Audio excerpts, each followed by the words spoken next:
Assalamu alaikum. An excellent question came in, which is, what is the meaning of fasting is for me in the hadith where the Prophet Muhammad says that Allah says, all of the actions of people are for them except for fasting, for verily it is for me and I reward it. Now this hadith has been analyzed and explained by a number of scholars and have given more than 10 interpretations to what this means. One of them is that it's a type of honoring the fasting above other acts of worship, because we know that ultimately all acts of worship belong to Allah and He rewards all of them. So why is He given something very specific to the fast in this hadith? And so they say, just like when Allah refers to, or we refer to the Kaaba as being the house of Allah, Baytullah, well, we know ultimately all houses belong to Allah, but when we specify the Kaaba as being the house of Allah, it gives it honor in that specificity, that tashrif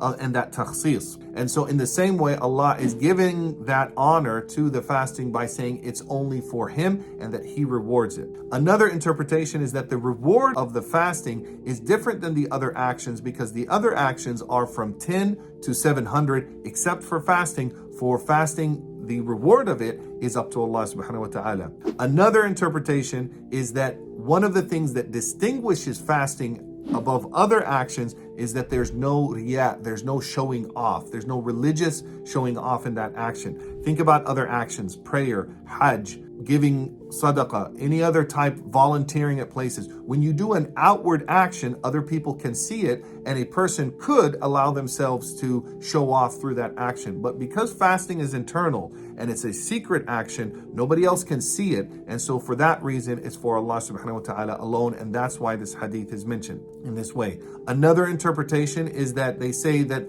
all the other acts of worship, prayer, hajj, a pilgrimage, charity, have been done to worship idols except for fasting. That no other idol or no God that's ascribed in the shirk or the polytheism has been worshipped through fasting. Now there's a number of other interpretations. Ibn Hajar in his commentary on Sahih al-Bukhari mentions that he found one of the scholars mentioning 50 interpretations of what this hadith means, and that he went through all of them, and it all goes back to the 10 common interpretations of what this hadith means. Great question. Assalamu alaikum wa rahmatullah.